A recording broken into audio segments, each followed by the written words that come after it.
Hey, welcome back to Daily Flash. I'm Mitch English. You know, fans all across the country, they're on cloud nine thanks to a California dream that's actually now a reality.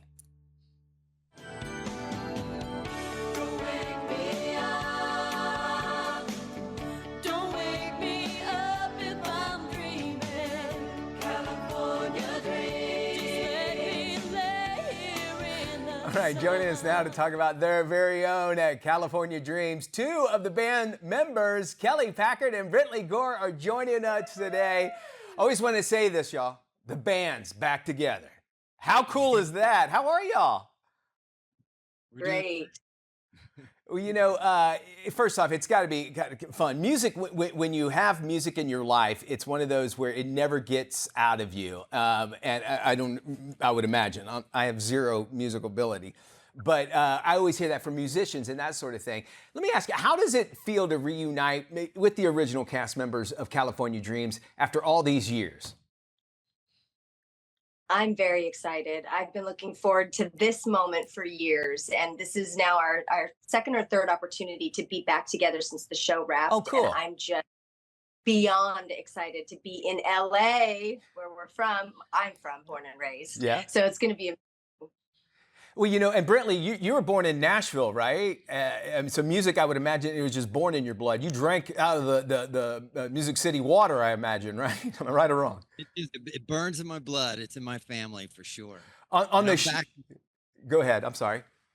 That's okay. I'm sorry. I'm back in Nashville now, and but I had moved to Los Angeles, which is where the show started, and where we all made our start there at California Dreams. Yeah, hence that. You know, Saturday mornings, you know, folks, you got the band together, and Brentley, you're the songwriter, the guitarist, the keyboards, you're the Eddie Van Halen of the band. Whereas Kelly, you play bass. Am I right on that? Am I right or wrong on that? You play bass? That is correct. All right. Now, can you play bass? Are you a bass player? You can be honest. No, I am not a bass player. I was faking playing. I thought I did a pretty good job of faking, but I did learn a few chords so that it looked a little bit more believable, but that is my voice singing. Okay. Well, and you also sang, yeah, of course, on that as well. The reason I brought that up is because if I was ever in a band, I want to play the bass. The bass guy is the one that plays, you know, they're just walking around the stage. They're just having fun. They're just like, hey, what's going on? So that's why I brought that up. All right, let's talk about the concerts. Getting back together, you know, my voice is different than it was, you know, 5-10 years ago. But I imagine when you're with a group of just very professional as well as talented folks, what was the experience like just getting ready to do this another round of concerts? I can speak for me. I was nervous because I hadn't sung some of those songs in 30 plus years. But as soon as we got together, and I'll tell you what, Brent sounds the same, if not better, as when we were on the show. I know he still sings all the time, so his vocals are, you know, primed and ready to go, but I was nervous.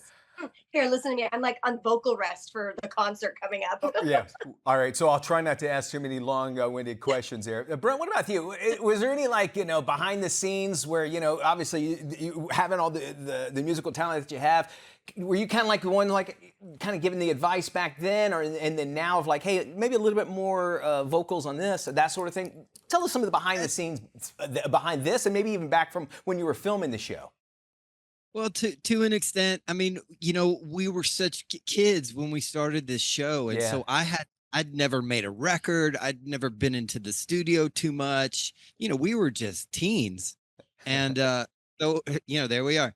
And so when we started the show, Steve Tyrell, who's the producer and actually a successful artist himself, had brought us into the studio and showed us the ropes about how to record and make a record. And we made a record on MCA Records and with NBC, and we were off and running. And so kind of fast forwarding to today and doing these concerts, and this one in LA specifically, we've really honed in on being able to rehearse and to get these songs together to present. And we did one in New York last year, and it came out, it went so well. We decided to do it again, and the fans asked us to, and so we're bringing it back to LA, and we feel pretty good about it. We're doing pretty well for being, you know, 30 years later. Is that where we are? That's incredible. I didn't know y'all had an MCA record. You're kind of like Leonard Skinner a little bit then, too. That's interesting there. Kelly, let me ask you, your approach to performing, has it changed from, since the show in the early days? I just try to have fun with it Yeah. now. And I will say that because maybe it's age, maturity, I'm not as nervous as when I was younger. Because when we were on the show and we were a band as well, we were doing concerts in the malls. You remember mall tours? Yeah. I remember being so nervous for those. And I don't really have that nervous energy as much now. It's just excitement and trying to take it all in. And again, that's just, I think, age and maturity. I love this. And I love that you guys get met together and getting with the fans that remember you from those Saturday mornings. Thank you so much. They're playing on the Sunset Strip. You can check that out. We will have more information on the tour dates, California Dreams, if you want to find it out.